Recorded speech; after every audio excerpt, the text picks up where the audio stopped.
chose qu'on n'arrête pas de construire. C'est ça que chaque jour apporter une pierre supplémentaire dans cet édifice sacré. Alors, Toda Rabba Rabbi Yitzhak, je voudrais, Toda Rabba Rabbi Daniel, je voudrais pour ceux qui vont nous écouter sur les réseaux aussi, leur dire que on a le mérite à Natania. Natania a un mérite énorme d'avoir Rabbi Daniel qui, son nom rayonnait dans toute la France jusqu'à sa venue en Eretz Israël, et qu'il se retrouve à Natania et qu'il s'occupe comme ça de toutes ces communautés. C'est quelque chose d'extraordinaire, vraiment d'extraordinaire. Et je tenais à vous rendre hommage pour tout le travail que vous faites au niveau de ces communautés, au niveau de l'école, au niveau de tout le travail que vous faites. Qu'Akadosh Baruch Hu vous donne une très grande santé pour continuer Bezrat Hashem et avancer. Je voudrais simplement demander à ceux qui se sont connectés, est-ce qu'ils m'écoutent? Parce qu'on a des fois des petits problèmes de micro, juste pour savoir avant de commencer ce cours Bezrat Hashem, pour tous ceux et celles qui voudront écouter, juste j'ai besoin d'avoir un petit oui, qu'il n'y a pas de coupure.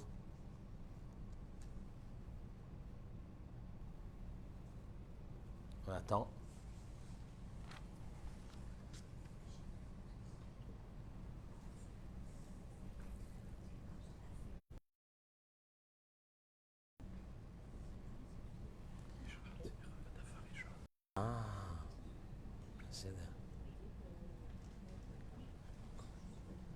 Est-ce que vous m'écoutez? Je ne sais pas, je n'ai pas reçu de réponse.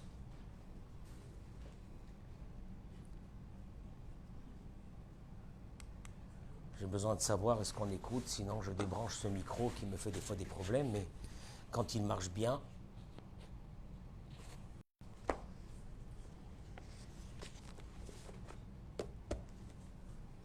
comme je n'ai pas reçu de réponse, est-ce que vous m'entendez?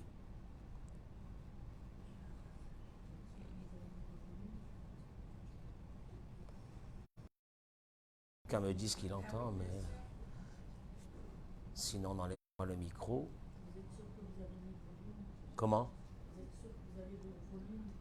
Oui, ça je pense que oui, il n'y a aucun problème. On passe casse-tête. Allez. Ah, toute la technologie, ça ne marche pas. Bon, allez, voilà. On enlève, c'est très bien comme ça. Allez, impeccable. Bon, j'ai enlevé le micro parce que je n'avais pas reçu de réponse, mais c'est pas grave. J'espère que Bezrat Hashem ne monte pas tellement dans le... Ça ne capte pas, hein? Ça capte bien chez vous? Vous avez du réseau? Oui. Essayez. Ok. Alors ce soir, Baruch Hashem, on est dans la communauté de Teila, à Nat 600, pour un cours de Torah. Et le Rav Daniel Abdelchak a demandé qu'il y ait une série de cours. Une série de cours qui veut dire un travail méthodique de plusieurs points pour qu'on arrive à une notion de ce qui s'appelle le Shlom Bayit. Je répète encore, et je l'ai répété souvent, il n'y a pas d'hommes et de femmes méchants, mauvais, tout ce que vous voulez, ça n'existe pas. Il y a une incompréhension totale quand on aborde le couple. C'est très important. Parce que souvent, les hommes me disent « Mais vous nous faites un procès. » Je ne vous ai pas compris. Ou des fois, les femmes. Et on peut vivre une vie entière en pensant qu'un couple, c'est comme ça. Eh ben, c'est comme ça. Eh ben oui, il faut subir, il faut se taire, il faut souffrir, etc. Est-ce que c'est vraiment comme ça? Et vous allez le remarquer qu'à travers cette série de cours que vous allez faire, aussi avec d'autres intervenants, d'autres rabbinim, vous avancerez point par point. Le Shlom Bayit ne s'apprend pas en une conférence. C'est pas d'abord, moi j'aime pas le mot conférence quand on parle de Shlom Bayit, parce que c'est un vrai travail. C'est d'apprendre. C'est d'apprendre. Donc c'est comme un cours, c'est un vrai cours pour apprendre. Beaucoup de choses qu'on ne sait pas. Je précise que moi, le premier, j'ai souvent dit que si j'avais eu ce genre de cours il y a une trentaine d'années, ou 35 ans, beaucoup d'erreurs qu'on a fait, on ne les aurait pas fait, c'est clair. Donc à partir de là, il y a certaines personnes qui vont dire oh, encore un cours sur le Shlom Bayit. Oh là là. D'ailleurs, la preuve, si on aurait fait un cours sur autre chose, alors peut-être que ça intéresse beaucoup plus qu'un problème de Shlom Bayit. Vous savez pourquoi? Parce que les a priori sont tellement fortes que dans le Shlom Bayit, de toute façon, ce qu'il y a, et on n'y arrivera à rien, et ça sert à rien, et laisse tomber, et puis de toute façon, et puis ça, qu'on n'a même pas envie d'écouter, on n'a même plus l'énergie pour écouter ce genre de cours. C'est dommage, je vous assure que c'est dommage. Et moi je demande à tout le monde, partagez-moi ces cours, partagez-le à toutes vos familles, celui de maintenant, le prochain, puisque Rabbi Daniel, Baruch Hashem, a pris cette initiative exceptionnelle. Il faut travailler. Après, moi j'aurais dit qu'il aurait fallu une série de cours sur l'éducation des enfants, une série de cours sur la Emouna. On travaille, on apprend, c'est pas grave, il n'y a pas d'âge pour apprendre. Il n'y a pas d'âge pour apprendre. Après, il y a ceux qui vivent avec leur certitude. Mon Dieu, que Dieu ait pitié de vivre avec des certitudes, que la vie c'est comme ça et puis c'est terminé. Puis il y a les autres, ceux qui veulent apprendre. Et je vous ai amené ici un livre extraordinaire du Rav Zamir Cohen qui, lui, aborde ce thème avec une très grande psychologie. Et il dit la chose suivante. La réalité mondiale nous enseigne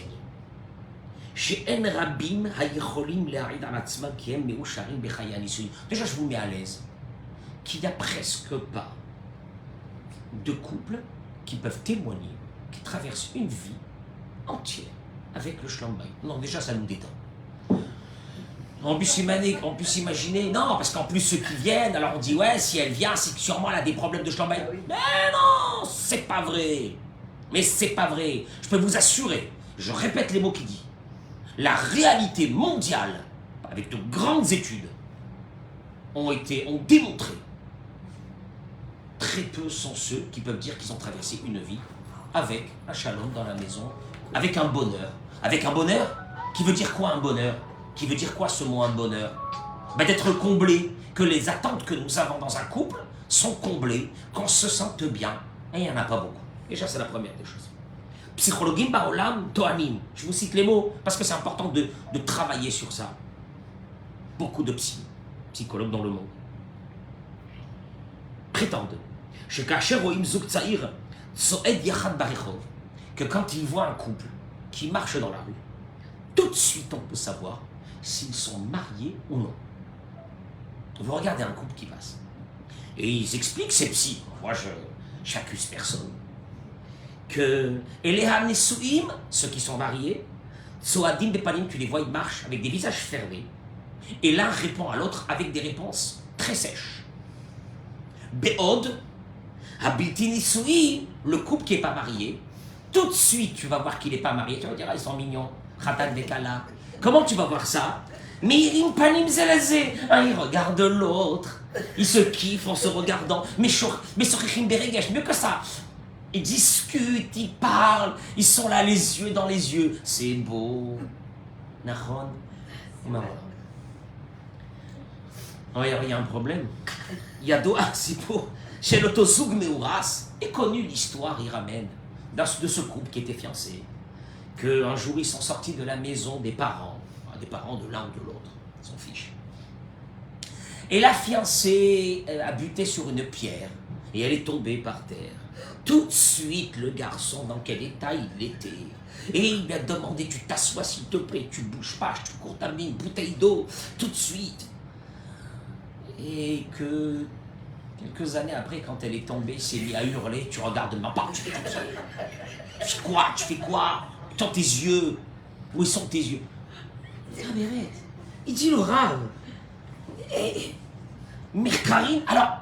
Bon alors donc si on continue comme ça, bon alors donc le cours il se termine tout de suite, on a terminé, de toute façon on n'a rien à attendre et puis shalom à l'Israël, on a mangé notre pain béni quand on était fiancés et puis maintenant c'est fini, c'est trop tard. Je demanderai moi à ceux qui ne sont pas mariés d'écouter ce cours, à ceux qui vont se marier d'écouter ce cours.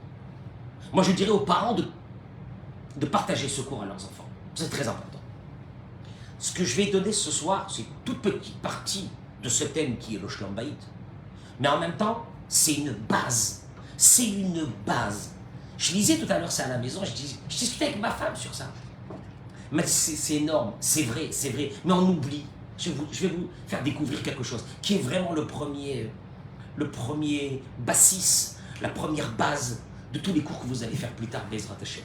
Et j'espère qu'ils seront demandés aux rabbinim qui font ces cours-là de les transmettre dans les réseaux pour que tous ceux et celles qui sont très loin, qui ont envie d'apprendre et qui ont envie peut-être d'avoir un rayon de soleil dans ce monde-là qui est notre vie.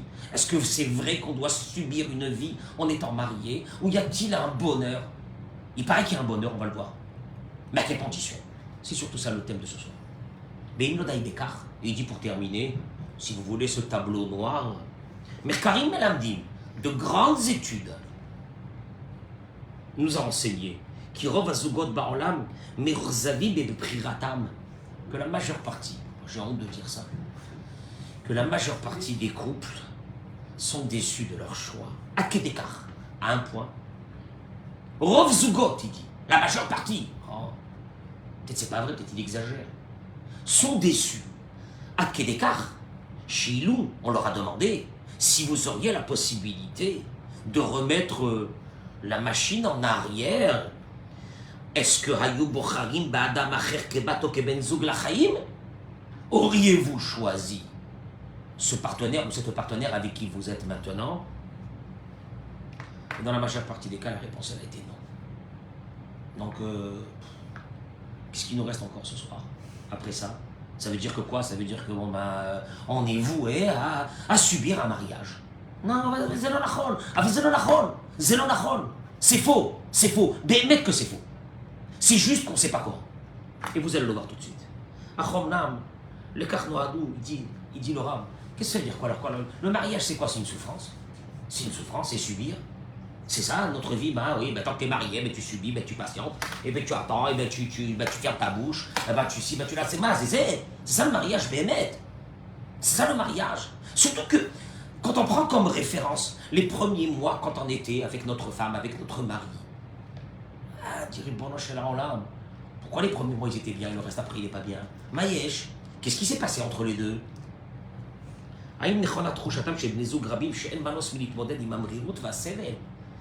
Est-ce que, il demande de Rav, est-ce que c'est vrai ce sentiment que nous avons, la majeure partie des personnes, qu'il n'y a pas de choix que de supporter?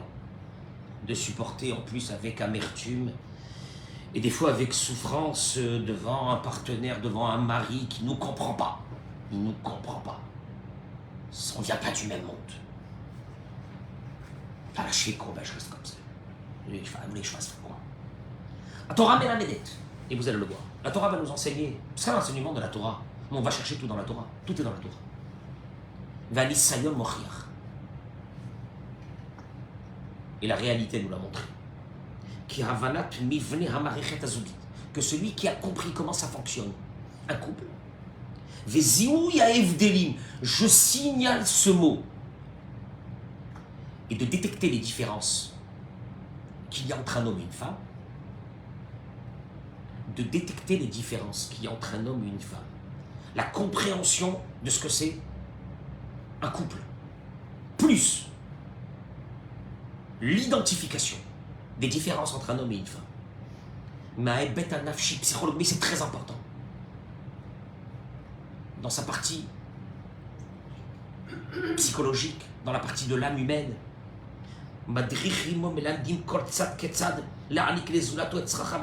nous apprennent comment chacun. Vous allez voir la Torah, comment elle nous apprend ça. Que chacun doit donner à l'autre ce que l'autre a besoin. Au mikan et de là. On peut y arriver à un vrai bonheur dans le mariage si on a compris deux choses. Comment ça fonctionne? Cette composition d'un homme et une femme mariés ensemble, plus, on ne se marie pas parce qu'on se marie, mais on s'est marié, mais on s'est marié. Puis c'est tout. Mais maintenant on est marié, on a des enfants, mais je veux qu'on fasse. Non. Il y a ici une composition, une compréhension de cette composition de ce couple. Plus, c'est très important, les différences. Je reviens sur ces mots parce qu'on va revenir sur ça tout à l'heure. Les différences fondamentales entre un homme et une femme. Les besoins, les attentes de l'homme et les attentes de la femme. On va le voir tout de suite. Vous savez que il y a quelqu'un qui a dit une fois que le mariage, c'est quand un homme et une femme ne font plus qu'un. Le plus difficile, c'est de savoir lequel. Parce que faire plus qu'un, mais faire plus qu'un que l'autre, que comme l'autre, et ne plus exister ou étouffer, c'est pas un mariage. Que l'autre nous fasse subir que ses attentes à lui, c'est pas un mariage, c'est pas une vie. Donc il y a un vrai problème. Oui, alors c'est sûr qu'un homme et une femme, c'est de devenir un. Mais lequel un? Ce quel un il faut devenir? Celui que mon mari veut, celui que ma femme elle veut, c'est qui le un? Niftach bashela mitvakeshet. Il y a une question ici. Maoua matzav atiri b'chaye ben hazoug. Quelle est, voilà la vraie question, quelle est la situation naturelle d'un couple? On va vous demander cette question. Une situation naturelle d'un couple, shalom baït ou bien pas de shalom baït? C'est quoi la situation naturelle? Il y a pour des personnes que la situation naturelle d'un couple, c'est un conflit perpétuel. Ad vitam aeternam, c'est comme ça, puis c'est fini. On va demander cette question. Il dit Laura, quand on a posé cette question devant beaucoup de personnes, ah ben, on avait certains qui disaient le mariage, non, c'est un bonheur, c'est un grand bonheur. D'autres qui disaient, ah bon, un mariage c'est un bonheur, un mariage c'est un mariage. Et sans plus. Et on avait des avis différents. Ah, mais il dit attention, Nishal chez l'acheret. Venons et posons-nous une autre question. Et on verra si la première qu'on vient de se poser, avec les réponses qu'on a eues, qu'ils étaient mitigées, elle est normale. On va poser une deuxième question. Une voiture, toute neuve, qui vient de sortir du concessionnaire, quelle est sa situation naturelle? Elle va marcher la voiture, oui ou non? Là, on a une réponse claire. Bien sûr qu'elle va marcher. Ben quoi? Une voiture toute neuve. Je veux qu'elle ne marche pas. Tu vas aller Ronaï, il met avec. Mais la réponse, il faut rajouter. Si on va, après que cette voiture marche au début, on va continuer à mettre de l'essence, à mettre de l'huile, à vérifier le moteur quand il faut, etc. Elle continuera à marcher. Et si on arrête de mettre cette essence, si on arrête de rajouter ce qu'il faut rajouter, cette voiture-là, un beau matin, elle ne marchera plus. Je répète, c'est bizarre. On pose une même question. Le mariage, d'après vous, c'est une chose qui doit marcher, normalement, oui ou non? On a des réponses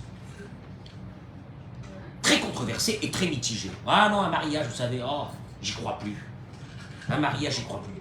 Pourquoi quand on pose une question, la même question, sur une voiture, à la voiture, c'est sûr qu'elle marche.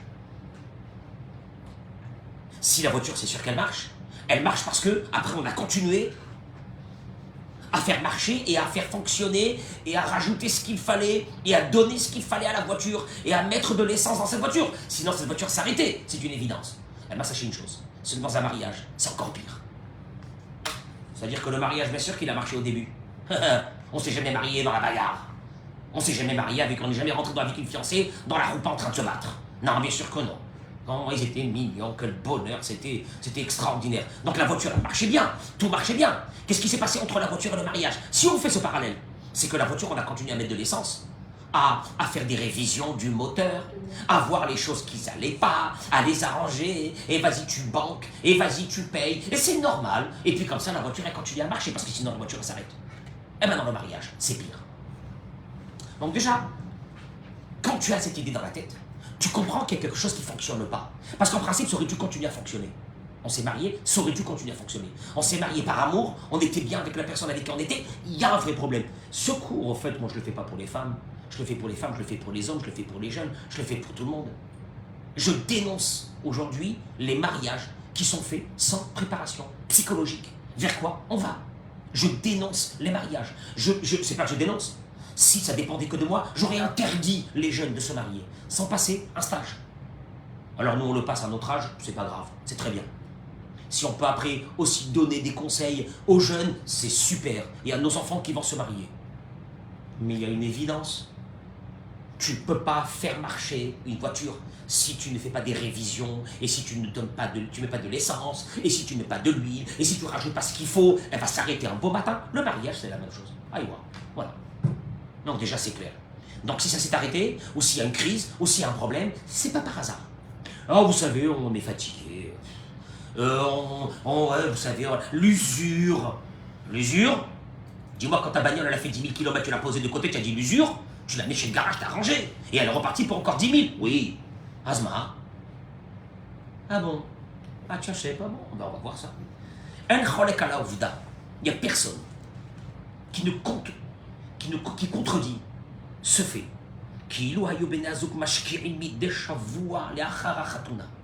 Un couple, s'ils avaient investi chaque semaine, après le mariage, 20% de ce qu'ils avaient investi avant le mariage,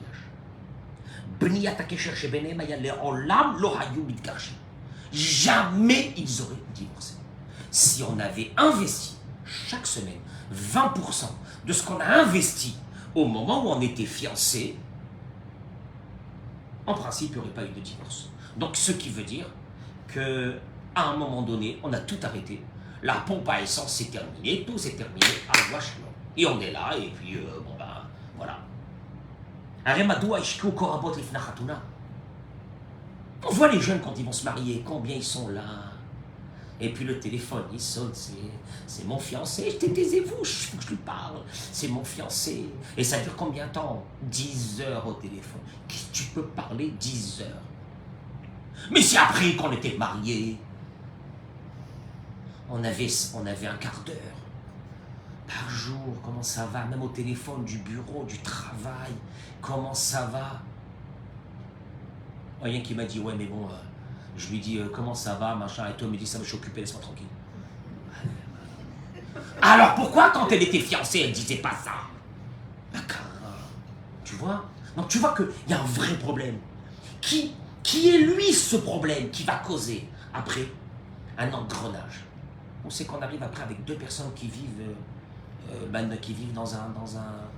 dans une colocation. Et pourquoi, quand ils étaient fiancés? Regardez les jeunes aujourd'hui, regardez combien ils investissent, parce qu'ils sont fiancés, pour la fiancée, pour la recevoir, les attentions, les cadeaux, les machins, les ci, les là. Pourquoi? Parce qu'ils veulent se marier avec cette fille, avec ce garçon, c'est normal. On ne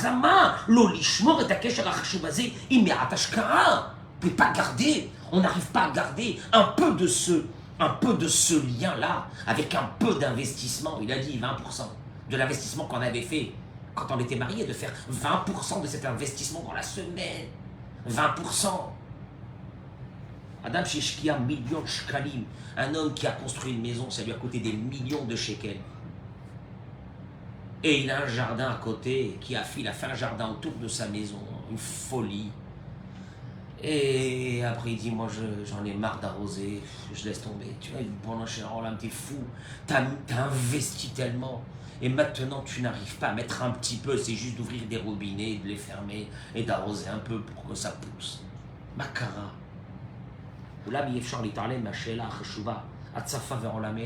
Sauf qu'il y a une question qui va tout de suite monter. Même si on donne, parce que souvent on me dit, mais moi je donne, je fais attention à ma femme, tout ce qu'elle a besoin, etc. Vous savez, je vais vous dire une chose, on n'est pas du même monde. Moi je suis tunisien, elle est algérienne, ça ne marche pas, ça ne peut pas marcher. Moi je suis comme ça, moi je viens de ce milieu, elle vient d'un autre milieu. Comment vous voulez ses attentes sont différentes complètement des miennes, de mes attentes. Les autres,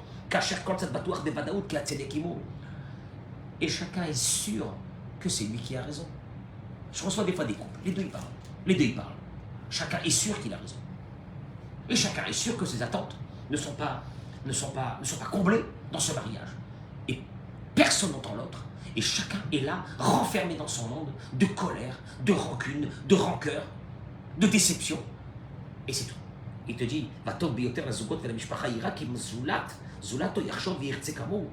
et en plus on est déçu d'une chose, c'est qu'on s'attendait que l'autre allait faire ce qu'on veut. L'homme vis-à-vis de la femme vis-à-vis de l'homme.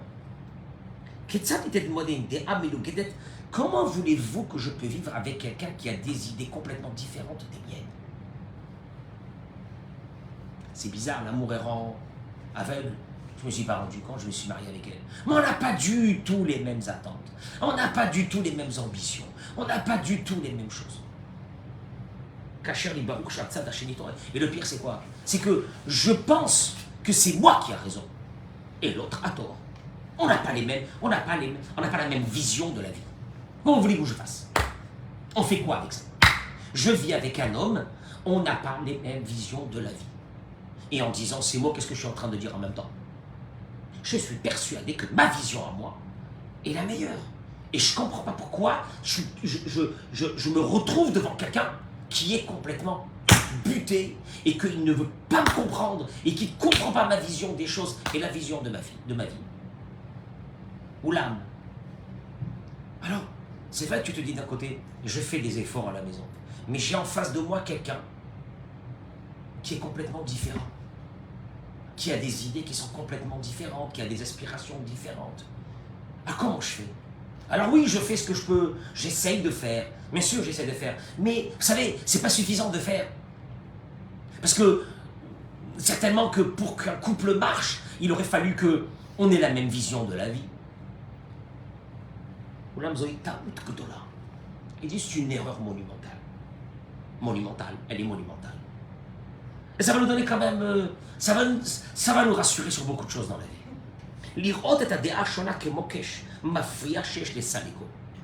C'est une erreur monumentale d'appréhender l'opposition qu'il y a chez l'autre comme quelque chose qui me gêne et que je dois me débarrasser de ça. Et tant que je ne me débarrasse pas de ça, donc je souffre, donc je subis. Je subis la différence de l'autre. Je fais comment? Je ne peux pas vivre avec quelqu'un qui est complètement différent de moi. C'est pas par hasard que Dieu il a dit, au moment de la création de l'être humain, et Selo Ezer Kenegdo, je vais lui faire une aide contre lui. Kenegdo, c'est contre lui. Et nos sages ont tellement parlé sur ça. Une aide avec lui, pas contre lui. Alors c'est marqué contre lui. Il y a quelque chose de phénoménal ici, qui fait peut-être partie de la quintessence de ce que c'est un couple. Et c'est l'Oezer, Ben Tsaout et Yoto Kenegdo. Ouais. Je vais lui faire une aide. Justement, parce qu'elle sera différente de lui. Il n'y a rien à faire. Pour la femme, je dirais, elle sera différente complètement. Son approche de la vie n'est pas la même que la tienne. Je dirais à l'homme, et vice-versa.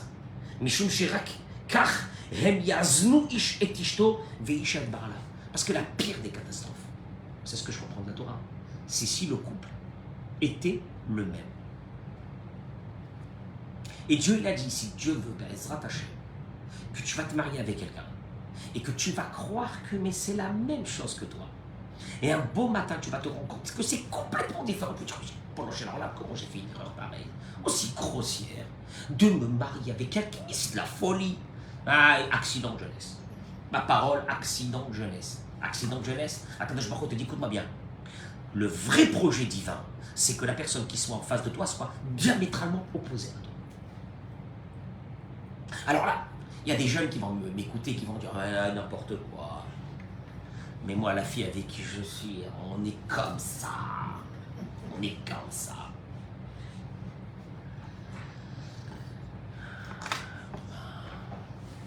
On se retrouvera quelques mois après le mariage. Dans quelques mois après le mariage, on verra.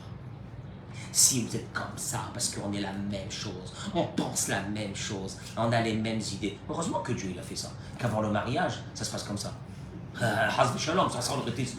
On serait restés tous célibataires, c'est une folie. Mais un beau matin, on se lève et dit, ah Baba, avec elle ou avec lui, je vais vivre une vie entière. Ah, qu'est-ce que j'ai fait? Quelle folie! Pourquoi personne ne m'a averti? Ah, oh Hachem. Heureusement que la Torah elle a dit que Ahava mekalkelet et Ashura, que l'amour, elle rend aveugle. Merci Hachem. Ah, bah, sans ça, commence. Une dame elle m'a dit, mais vous le voyez, moi j'ai pu me marier avec lui. Impossible, j'étais folle. Je sais même pas, mes parents, ils m'ont rien dit. Il y a ma boule là, ils te disent ou ils te disent pas, Mazé Méchané. Ezer Kenigdo, rappelle-toi ce que je te dis. Il sera complètement différent de toi, c'est fabuleux. Et des fois, tu vois des couples, tu dis, mais mon Dieu, comment ils vivent ensemble?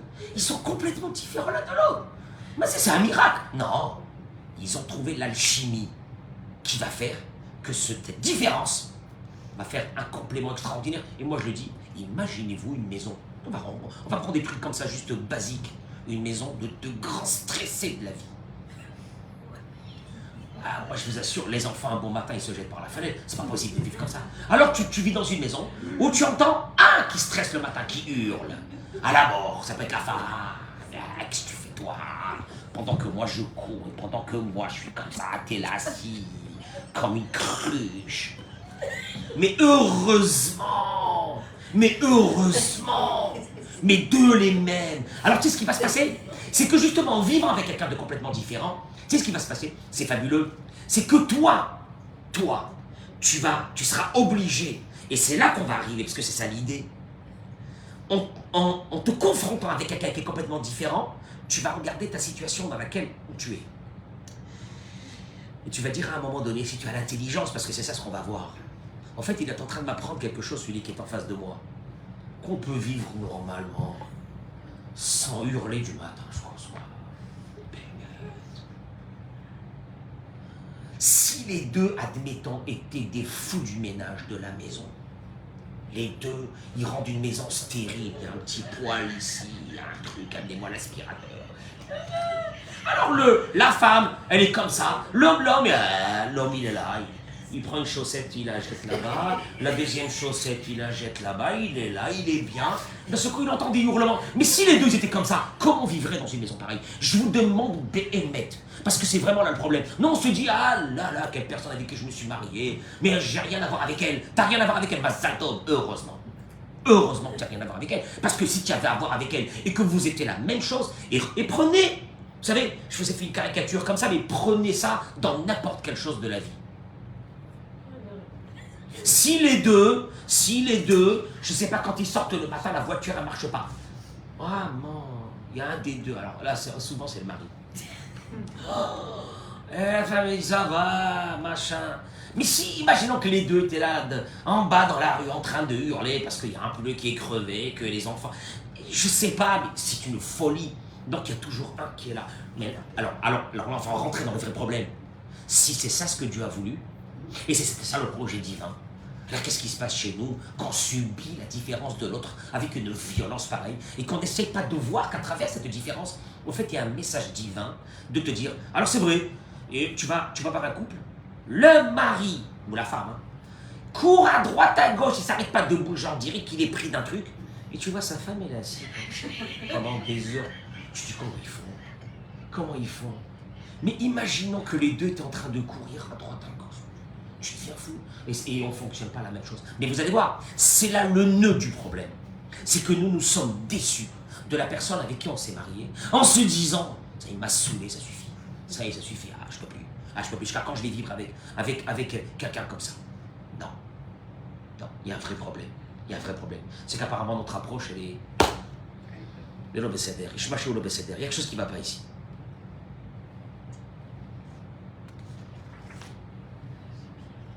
Mais rien. Pachout ou Barour les Koladam.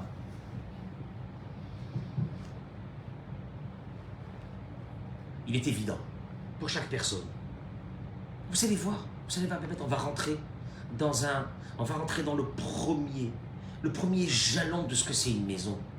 Parce que c'est un grand fouillis chez nous, c'est un grand fouillis de beaucoup de choses, d'idées préconçues, de la vie, du mariage, du machin, du ci, de là. À un moment donné, on ne s'est jamais posé pour dire, Béhémet, il y a là, viens, on commence à apprendre les choses depuis le début. Il dit, regardez, il est évident, 2 présidents dans un pays, ça ne marchera jamais. Vous avez vu un pays avec 2 présidents de chaque État, ça ne marchera jamais. Le Houmazot, par contre, Shne Sarim Bamelshala, c'est ça l'idée. 2 ministres dans un gouvernement. Achir les Kolechat Tafkidacher, que chacun il a bien sûr un autre poste. Kedougma par exemple, Sarah Chutz, Ve Sarah Penim. Vous avez le ministre de l'Intérieur, qui s'occupe de l'intérieur du pays. Et Sarah Routz, ministre des Affaires étrangères. Pas seulement qu'ils pourront bien travailler ensemble en binôme, et la mais chacun va apporter à l'autre. Chacun va apporter à l'autre. Mishum Karmoufan, c'est normal que dans ce cas-là, on va choisir pour être ministre des Affaires étrangères, quelqu'un qui a des contacts diplomatiques, qui parle la langue, qui parle plusieurs langues, qui peut représenter son pays dehors. Par contre, on va choisir quelqu'un qui a des qualités, pour être ministre de l'Intérieur, des qualités dans tout ce qui est la construction du pays, des rapports humains avec les maires de toutes les villes et de toutes les régions, pour pouvoir faire promouvoir le pays et le faire avancer. Ils ont des qualités différentes, qui ne sont pas les mêmes. Et vu que pour les deux, ils sont au service du pays, pour ce pays, pour le faire monter, tout en ayant des postes différents, avec des qualités différentes requises pour pouvoir avoir ces postes. Chacun va aider à l'autre. Le ministre de l'Intérieur aura besoin du ministre des Affaires étrangères et vice-versa, et ce ministre aura besoin de l'autre, etc. Car c'est la même chose dans un couple.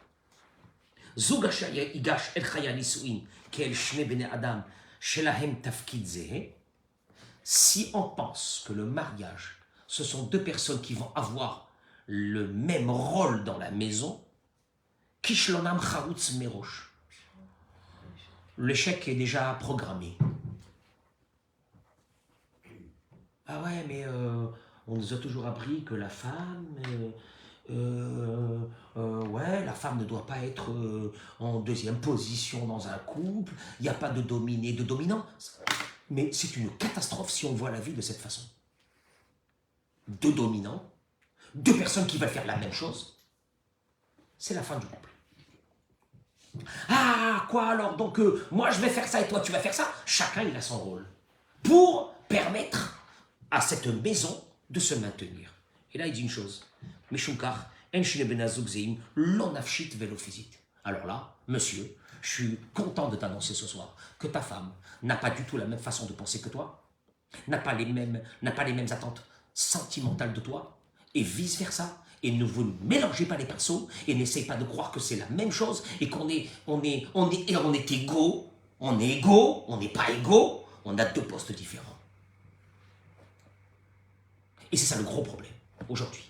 C'est qu'on n'a pas on a mélangé les postes, on a mélangé les genres, on a tout mélangé et aujourd'hui une femme ne se retrouve pas dans son foyer en tant que la maîtresse de maison, un mari ne se retrouve pas en tant que mari dans cette maison. Un vrai problème. Et c'est ça ce qu'on est en train de développer ce soir. L'homme, il est composé de deux parties. Zachar ou Nekeva Beraham, Dieu dit dans la Torah. Zachar et Nekeva, mâle et femelle, homme et femme. Beraham, il les a créés. Vayevarech Otam, il les a bénis. Vaikret Shemam Adam, il les a appelés Adam. Kelomar. Ce qui veut dire, Azachar va Nekeva Yachad Nikraim Adam, les deux ensemble, avec leurs particularités, leurs différences fondamentales, leur façon de penser qui est complètement différente, leurs attentes différentes, c'est comme ça qu'il les a créés. Mais Kozma Shelon Nisou, et bien sûr que tant qu'ils ne sont pas encore mariés, ce sont des demi. Ce sont des demi. Ils vont devenir Adam quand ils vont se retrouver les deux ensemble, deux différents, deux attentes différentes, deux vies différentes, deux façons de penser différentes.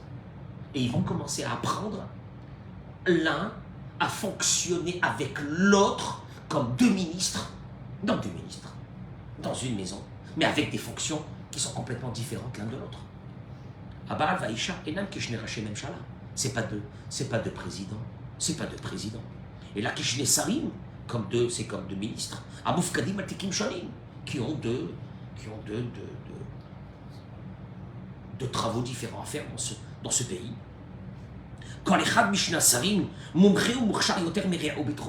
Et bien sûr que chacun des deux ministres aura des qualités et réussira dans des choses que l'autre ne peut pas réussir. Encore une fois. Et te dit, regardez, Teva Goufo chez la Gever. Regardez même comment Dieu il a créé le corps d'un homme et le corps de la femme. Teva Goufo chez la Gever. La nature d'un corps d'un homme, Liot Razak, Vechasun Yoter Meshad, est beaucoup plus fort que le corps d'une femme. C'est une évidence. Si tu regardez, parce qu'on ne se pose pas la question.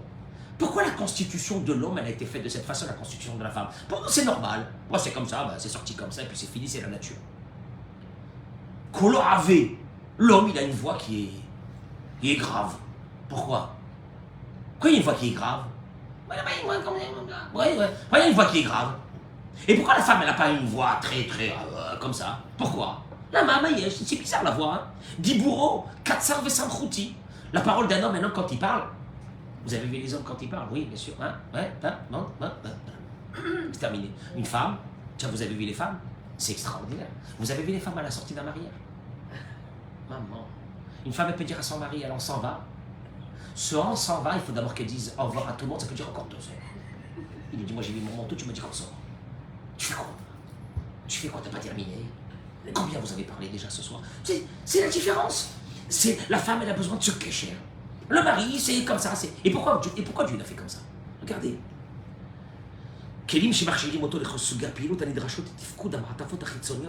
Parce que l'homme va affronter l'extérieur. Il va affronter l'extérieur dans sa vie. En principe, un homme affronte l'extérieur. Un homme va faire son combat, il est à l'extérieur. Et apporter la parnassa.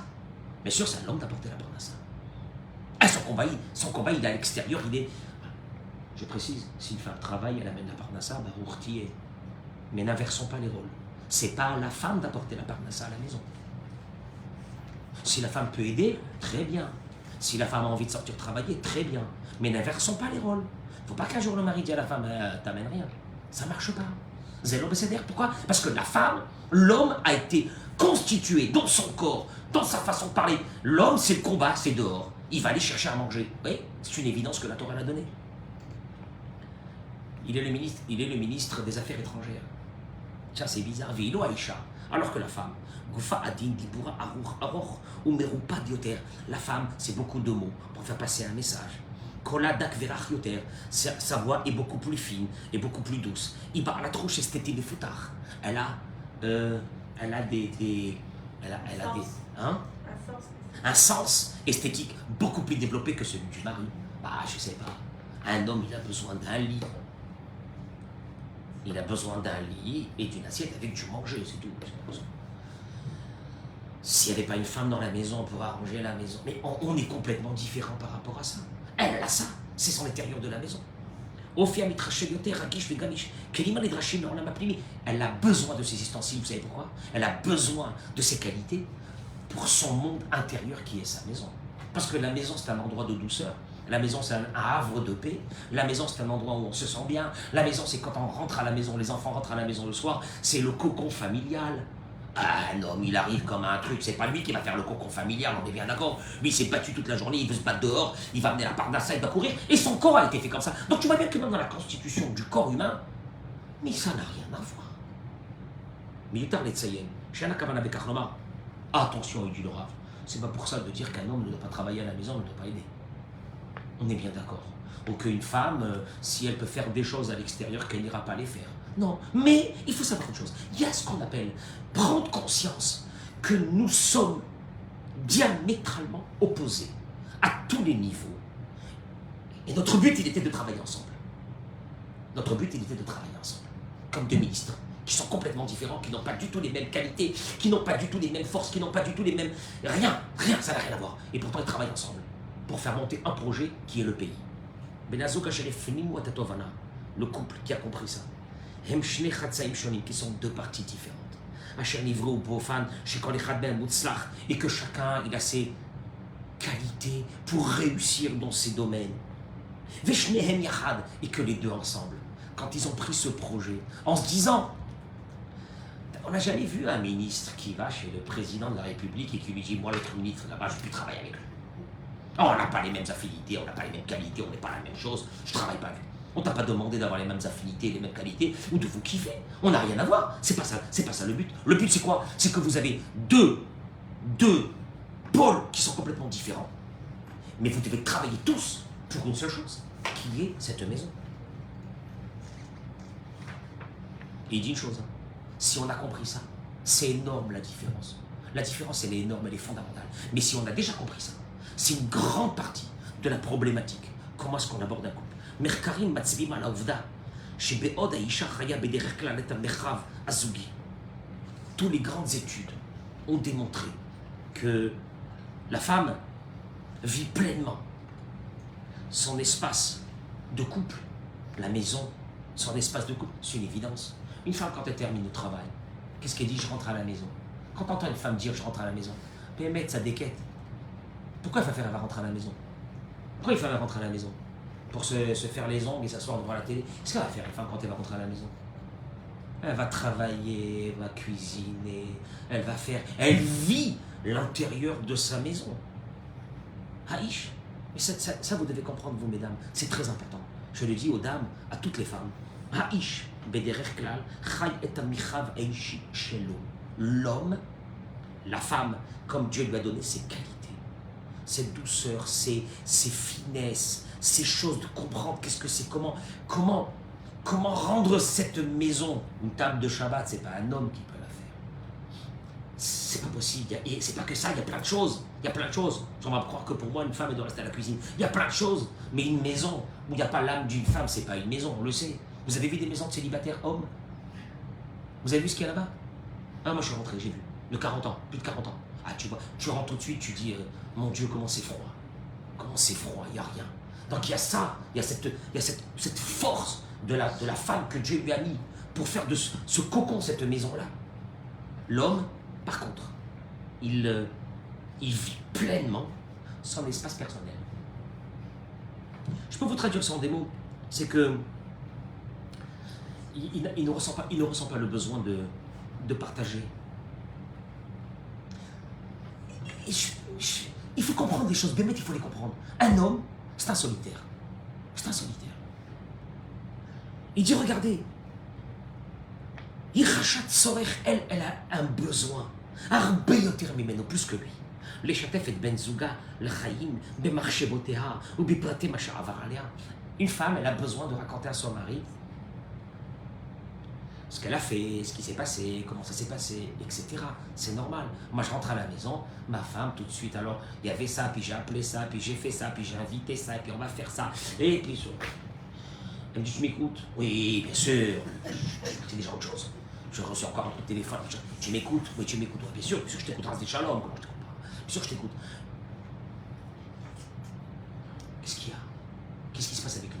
Il te dit, Nekeva beprinatigoul. Ça, Bémet, ça, il faut le faire entrer à tout le monde. On sait que la femme, c'est le cercle. Dans le signe du zodiaque, c'est ça? La femme, c'est un cercle avec un pied. C'est à l'intérieur. C'est son cercle à elle, c'est sa vie, c'est son intérieur. Elle se construit son intérieur. Keroma, comme une muraille. Elle fait rentrer à l'intérieur toute la maison, ses enfants, ses petits-enfants, tout. C'est elle qui est là, c'est elle qui relie tout. C'est vrai, c'est la femme, il n'y a rien à faire. La reine, c'est pour cela qu'elle a besoin d'inclure à l'intérieur de son monde son mari. Ah, elle prend la tête pour un oui, pour un non. Elle ne prend pas la tête. Je répète, si ce sont ça les qualités de la femme, c'est de rendre cette maison, c'est le ministre de l'Intérieur, de rendre cette maison, de la faire vivre. Elle le vit pleinement. Mais elle ne peut pas le vivre pleinement seule. Elle a besoin d'avoir... C'est une association, elle a besoin d'avoir son mari avec elle. Vous comprenez ça? Moi, des fois, je le dis aux hommes, vous comprenez? Quand une femme vient me dire, je me sens seule. Je dis, qu'est-ce que se sent seule? Je suis là. Je suis là. Tu ne peux pas me dire que je suis là. Elle a besoin de moi, je suis là. Tu es là, mais tu n'es pas dans son monde. Or, elle a besoin de t'avoir dans son monde. C'est vital pour elle. Aragever, mitivo ou chetz. On sait que c'est la flèche. Au contraire, lui, il sort du cercle. Mais qu'est-ce qu'il a besoin? Quand tu entends un homme qui dit je rentre à la maison, il rentre pourquoi? Il rentre pourquoi? Manger et dormir. Et si personne lui parle, maman, quelle soirée, te dit j'ai passé. Moi, j'ai passé une soirée, elle m'a pas pris la tête. Elle m'a pas pris la tête, j'étais bien. Elle était pas là, elle était en voyage. Ah maman, on sait bien. Quel kiff. T'as pas besoin. Maintenant la femme, c'est. Mais non, la femme, non. La femme, pas du tout. Alors regarde. Alors l'homme qui a pas compris ça, qu'est-ce qu'il dit? elle est possessive, elle prend ma tête, elle m'embête, elle me saoule, en 2 mots. Et la femme, qu'est-ce qu'elle te dit? Je suis assis. Zéwa Bekor, les Metachim Arabim, Hakayamim Ben Shilisha. Non, celui qui n'a pas compris ça, ou celui qui fait fi de ce que je viens de dire maintenant, il se retrouve avec une personne qui est complètement aigrie. Alors maintenant, je dis, la femme, elle se sent seule. Le mari se sent agressé parce que pour lui, de rentrer dans ce cercle et de vivre pleinement un espace familial ne l'intéresse pas. Vous comprenez? Il ne l'intéresse pas. Il kiffe, mais ça ne l'intéresse pas. De s'investir complètement, il ne l'intéresse pas. Lui, il a été fait pour être dehors. Il a été fait pour aller chercher la parnassa. Il a été fait pour se battre dehors. Même la constitution de son corps, elle est faite pour ça. Alors maintenant, toi, tu lui dis, mais il faut que je te raconte. Tu vas lui raconter un truc, ça t'a pris la tête, ça t'a énervé. Et lui, il dit, bon, alors qu'est-ce que t'as fait? Ok. Bon. Ah, ça va, c'est bien. Attends, je t'ai pas terminé l'histoire. Bon, qu'est-ce qu'il y avait encore? Tu vois, alors lui, il te dit, alors ok, on solutionne. Qu'est-ce qu'il y a? Quel est le problème? Il y avait un problème, tu l'as solutionné, tu l'as pas solutionné, tu vas un numéro de téléphone, je te dis, taf, c'est technique. C'est technique, il va pas rentrer dans l'histoire, c'est technique. Il va pas rentrer. Alors qu'est-ce que t'as? Bon, qu'est-ce qui se passe? Qu'est-ce qui t'a... Alors, voilà, c'est tout. Mais de t'écouter pendant une demi-heure, lui raconter tout ça pour arriver à la fin à une histoire que la machine à laver, c'est qu'elle s'en fiche, lui, de la machine à laver. Tu veux le numéro de téléphone du dépanneur? Même toi, tu voulais même pas le numéro de téléphone du dépanneur, tu voulais qu'il rentre avec toi dans ton monde pour que tu lui dises qu'est-ce que tu as vécu pendant ce moment-là. Je vous dis ça, la machine à laver, prenez n'importe quoi. Prenez n'importe quoi. C'est comme ça. Une femme, elle rentre du travail. C'est 2 heures qu'elle va rencontrer son mari, que c'est avec ce collègue, elle a eu ça, avec l'autre collègue, c'était comme ça. Et le patron, il lui a dit ça, et le machin, il lui a dit ça. Qu'est-ce qu'il lui répond le mari? Moi, t'es pas content, dégage l'endroit. Attends. Moi, je t'ai pas demandé si je vais dégager. Mais ça, je peux le savoir tout de suite. Vous comprenez pas? C'est différent. Maintenant, le problème, c'est que le mari, lui, s'il a un peu de sérelle, qu'est-ce qu'il fait? Il sait qu'elle a besoin de ça. Alors, oui, alors il écoute, etc. Et ça lui fait plaisir. Ça lui fait plaisir que son mari est avec elle, il est rentré dans son espace à elle. Et puis la femme doit aussi comprendre que quand des fois le mari, lui, il ne comprend pas. De base, il ne comprend pas. Ben, c'est normal, il est différent. C'est pas il est devenu comme ça et il le fait exprès pour m'énerver. Et combien de fois je lui ai déjà dit, il m'a dit, mais monsieur, je lui dis de vider l'aspirateur. Vous comprenez pas, il aspire, il fait l'aspirateur. Je dis vide l'aspirateur. Il me dit pourquoi la vider l'aspirateur quand elle est à moitié pleine? Qu'elle reste! Mais moi, vous comprenez pas que ça me gêne. L'aspirateur ne doit pas rester avec la saleté à l'intérieur. Il faut des trucs comme ça. Non, tu comprends pas. Je dis, qu'est-ce qu'elle veut? Mais qu'est-ce qu'elle veut? Tu vois? Alors, maintenant, si toi tu abordes en sachant que tu devras commencer à développer en toi une chorma, qui est de savoir comment je vais faire passer le message à l'autre, comment je vais essayer de relier ces 2 différences-là. Mais ne vous dites pas, je suis marié avec quelqu'un de complètement différent, ça ne marchera pas. Parce que de toute façon, n'importe lequel des hommes et des femmes du monde, ça ne marchera pas. Parce que c'est différent. Ça, il n'y a rien à faire. Je termine par une chose. ולכן המציאות מוכיחה כי זרע הנזק הראשוני היה תסכול האישה מהעובדה המוכחת מבחינתה כי בעלה אינו חש אותה. Le début de la fin a commencé toujours. Quand une femme a eu ce sentiment que son mari n'est pas dans sa vie, il ne ressent pas les choses, et non קשור אליה, il n'a pas de lien avec elle, ואפילו חסר רגשות אהבה כלפיה, il ne montre pas de l'amour comme il doit le montrer. אולם שימת הלב להבדל יסודי שבין טבעי האיש והאישה לא רק מקילה תחושת לב האישה, mais déjà le fait de savoir qu'il y a une différence fondamentale entre l'homme et la femme, ça peut nous donner les ustensiles qu'on aura besoin pour aborder comment on va travailler ensemble 2 ministres qui sont complètement différents l'un avec l'autre. Je terminerai juste par une chose, parce qu'il y a tellement de quoi parler, mais je terminerai juste par une chose. Réchit, Yeshlish Tamet Beklal, le Havin Zelisloir. Déjà, quand tu comprends quelqu'un, la rancœur, elle est moins grande. Ça fait 100 fois que je lui ai ramasser son linge. Elle n'a pas ramassé le linge. Vous comprenez pas? Il a été dur. On peut lui dire 10 fois, 100 fois la chose, il la fera pas. Mais tu comprends qu'il lui, sa tête, elle est ailleurs. Que pour lui d'avoir des habits par terre, il s'en fiche. Ou que les enfants, ils font un peu le balagan, etc. Il s'en fiche. Il s'en fiche, tu comprends pas ça? Non, je suis sûr qu'il le fait exprès pour m'énerver. Non, tu vois, quand tu commences déjà à comprendre que l'autre il est complètement différent, alors là il te dit, il y a une chose, que les Havim, c'est l'histoire. Quand tu comprends que déjà il y a une différence, c'est pas de pardonner, c'est pas dire, c'est que la colère est beaucoup moins grande. Il y a quelque chose qui va faire qu'il n'y aura pas ce blocage, qui va faire que d'un seul coup, on va s'éloigner l'un de l'autre.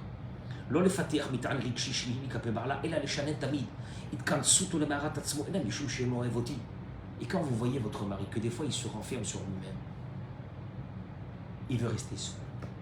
Il est seul. C'est qu'il m'aime plus. Non. Non. Un homme, c'est un solitaire. Un homme, sachez une chose, hein, un homme subit un mariage. Ça, il faut le savoir. Un homme subit le couple. Il ne subit pas le manger que vous lui faites, hein. Il ne subit pas la chambre qu'il a. Il ne subit pas tout ça, mais il subit le couple. Un homme subit le couple. C'est déjà important de le savoir. Pour un homme, lui, il veut être dehors, il veut courir, et puis quand il a terminé, il va être tranquille dans un mois. Et plus personne l'embête. Ah, quel égoïste. Non, c'est la nature d'un homme. Maintenant, comment faire tout doucement pour le ramener dans une maison et pour qu'il retrouve sa place? Parce qu'il y a beaucoup d'hommes qui me disent, elle m'a tellement critiqué, elle m'a tellement crié, elle m'a tellement dit que j'en ai marre. Vous savez, à la fin, j'écoute même plus. Donc ça a marché. Ces cris, ces conflits, ça a marché. Je peux vous assurer que non. Je terminerai par une chose parce qu'il se fait tard et qu'on a à peine commencé. On a à peine commencé. Mais je peux vous dire une chose. Il y a un yesod dans la vie, qui soit pour le mari, et quand je parle au mari, pour la femme, qui soit pour les ados et pour les enfants. Les remarques et les critiques n'ont jamais marché. Je vous rassure. Je vous rassure. Pour celle qui n'est pas encore convaincue, le verra dans sa vie. Les critiques, les cris, les agressions verbales ne marchent pas. On croit que ça marche. Ça ne marche pas. Vous avez hurlé, vous avez pensé que ça marchait. Vous n'avez rien fait passer, aucun message. Ça reviendra demain, la même chose. Alors toi aujourd'hui tu dis bon bah je m'en fiche. Déjà aujourd'hui j'ai crié, j'ai poussé une gueulante et ben heureusement, ben voilà ça s'est arrêté. Dommage, parce que tu vas encore crier comme ça encore 1000 fois dans les semaines à venir et les mois à venir. Musulman. Tu sais pourquoi? Parce que la critique n'a jamais eu pour vocation de faire passer un message. Voilà. Jamais. Par contre, il y a une chose que nous on devrait développer. Je vous assure, faites-le avec vos maris. Vous allez voir des miracles. Je vous assure. Dit Rabbi Nachman de Breslev, il y a cette approche qui s'appelle celle de Ashrei Yoshvei Betecha. Heureux, Ashrei, heureux, Yoshvei Betecha, ceux qui sont dans ta maison, ceux qui sont dans la maison d'études. David Amelech, il n'a pas dit malheur à celui qui ne fréquente pas la maison d'études. Il n'a pas dit ça, David Amelech. David Amelech, il a pris le côté positif de la chose. Traduction des mots. Tu veux faire passer un message, fais-le passer de façon positive, pas négative. Tu sais quoi? Mais pour ça, il faut de l'intelligence. Tu as un mari devant toi, il est complètement différent. Et il ne te comprend pas. Il ne te comprend pas. Il ne te comprend pas, il n'est pas dans ton monde. C'est très difficile. Tu sais comment tu vas le faire entrer un peu dans ton monde? Une chose. Quand il fait quelque chose de bien, est-ce que... Vous avez vu les enfants? Devant les enfants, vous avez vu ça? Je suis fier. Mais je suis fier. Et tu lui dis, là, ça m'a touché ce que tu as fait. C'est extraordinaire. Mais ça n'existe pas dans le monde que quelqu'un qui écoute des mots comme ça, il n'a pas envie de continuer. Ma parole, ça n'existe pas. Vous avez entendu quelqu'un quand on lui a dit ces choses-là qui dit ah là, ça m'a vexé. Ah, je recommence. Non, ce là ça n'existe pas, une chose pareille. Jamais. Un enfant, je peux vous assurer, un adolescent, la même chose. N'essayez pas de hurler, dommage. Et dommage pour votre gorge. Ça servira à rien. Par contre, une chose. Du respect, du kavod quand il a fait quelque chose. Un mari, je sais pas moi, tu lui as demandé de préparer un Dvar Torah pour Shabbat devant les enfants et il l'a fait. Tu vas t'asseoir à côté, tu vas écouter, tu vas lui dire, oh, je suis fier. Qu'est-ce que je suis fier de ça? Vous savez, je vais vous dire une chose. On se sert de ça que très peu et c'est dommage. On a devant nous quelqu'un de différent. Déjà, on est rassuré ce soir. C'est une catastrophe. Il est complètement différent de toi. N'essaie même pas de commencer. Il est dans un autre monde, tu es dans une autre planète, et lui dans une autre planète. Après, moi je vais vous dire une chose. La bonne entente entre ces deux ministres peut se faire pour que la maison marche bien. Mais par contre, un peu d'ingéniosité. Qu'est-ce que ça veut dire un peu d'ingéniosité? Béhémeth. Quand des fois je vois des hommes, ouais, j'en ai marre, ou des femmes aigries complètement, j'y crois plus. Mais arrêtez, j'y crois plus. J'y crois plus, c'est fini. Tu sais quoi? Tu y crois plus? Alors vas-y. Fais quelque chose que tu n'as jamais fait jusqu'à maintenant. Tu vas passer maintenant au positif. Chaque chose qu'il va faire. Un message. Toda Rabba, merci beaucoup. Il a fait les courses. Je crois que tu l'as appelé 10 fois. Miracle, il est parti, il a fait les courses. Un petit message. Merci beaucoup pour les courses que tu as fait. Il est parti faire quelque chose. Merci 1000 fois pour ça. Il a pris les enfants le matin. Toda Rabba, je te souhaite une très bonne journée. Tu m'as soulagé ce matin, tu as pris les enfants. Mieux que ça, il est parti à la synagogue. Le matin, tu lui dis merci de prier pour nous. C'est grâce à toi qu'on est protégé de gens. Tu te rends compte? Tu sais ce que tu es en train de faire là? Tu réveilles. Il dit Rabbi Nachman de Breslev les bonnes odeurs. Il y a des bonnes odeurs. Il y a des bonnes odeurs. C'est où tu réveilles les mauvaises odeurs, nauséabondes, et là tu tues l'âme de la personne, ou tu réveilles les bonnes odeurs. Et l'âme, elle commence d'un seul coup à s'ouvrir, elle a envie de ça. Elle aime ça. Faites-le avec vos adolescents. Si vous n'avez pas envie de le faire avec vos maris. Vous allez voir déjà comment ça peut changer. C'est énorme, je vous assure. Mais, encore une fois, pourquoi on ne le fait pas? Parce qu'on a des attentes. Pourquoi on a des attentes? Ils ne sont pas légitimes. Parce que pour nous, il devrait faire ce que nous on veut. Il ne fera pas ce que tu veux. T'inquiète pas, il est complètement différent de toi. Baruch Hashem. Par contre, oui, une chose. Tu veux l'amener vers toi? Tu veux amener vers un certain équilibre? C'est à toi. Je te dis ça aux hommes et aux femmes, c'est la même chose. Partez vers quelque chose de positif. Changez. Essayez en tout cas, essayez. Vous allez voir, essayez de faire cette chose-là, vous allez voir comment ça va marcher. Je dis aux hommes, il y a une rupture avec votre épouse, avec des mois que vous ne parlez plus, il n'y a plus rien, etc. Essaye. C'est quoi? Rappelle-toi quand tu lui faisais la cour, et machin, un petit message, un petit attention, un petit ci, un petit là. Tu vas rentrer à la maison, elle va te demander une question par rapport à un truc de la maison, machin. Tu t'assois avec elle, tu dis non, tu ne me racontes pas comme ça, viens, on va s'asseoir. Je vais t'écouter. Ah, c'est bien. Et tu vas lui raconter, et tu vas le saouler, il est là, il écoute et tout, etc. Je lui dis aux hommes, faites-le, vous avez tout à gagner de ça. Parce que quand une femme émotionnellement, elle est en carence, cette femme-là, elle ne sera plus une femme de rien. Après vous, les femmes, vis-à-vis des hommes, vous comprenez que vous avez devant vous un martien? Oui, c'est un martien, il vient d'une autre planète. Avalma, tout doucement, on le ramène, en sachant que c'est le challenge que Dieu il a voulu dans notre vie. Parce que si on n'aborde pas le couple avec la Emouna, c'est une catastrophe. Que la personne avec qui on s'est marié, c'est pas un accident, c'est Dieu qui l'a voulu. Parce que c'est ça, le but d'Akadosh Baruch Hu, c'était ce qu'il voulait. C'était que tu te maries avec cette personne. Il n'y a rien à faire.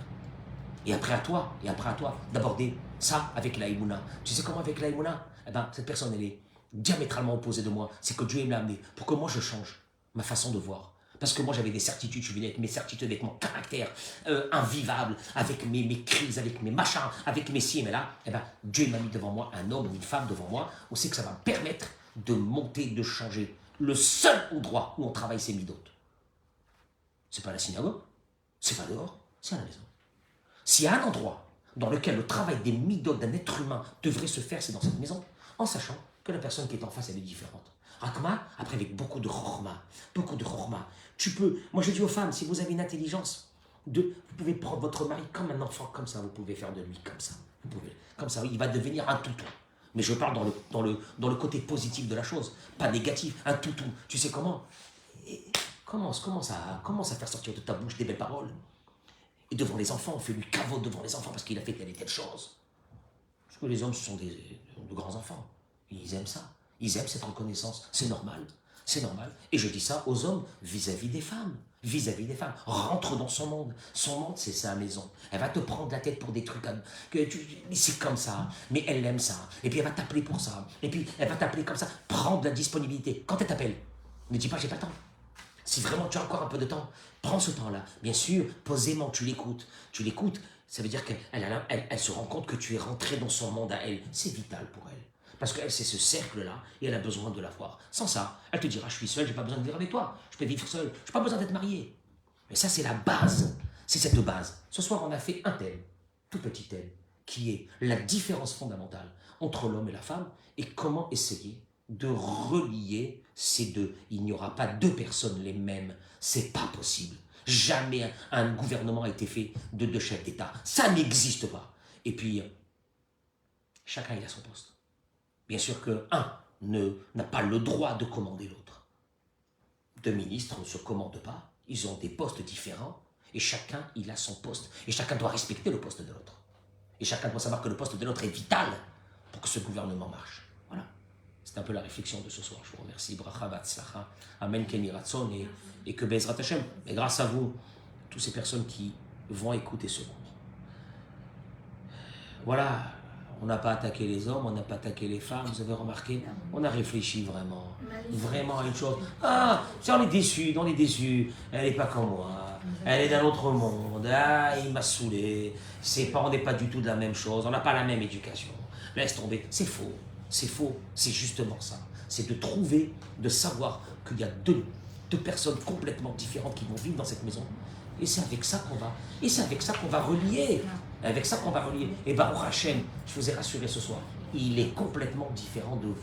Ah, Mazal Tov. Et celle qui a eu un rêve, qu'une fois dans sa vie, si j'étais marié avec quelqu'un qui me ressemblait, je peux vous dire une chose, c'est la pire des choses qui peut nous arriver. Voilà. Donc ça nous a déjà rassuré sur ça. Bracha Batzlacha, Amen Keni Ratzon.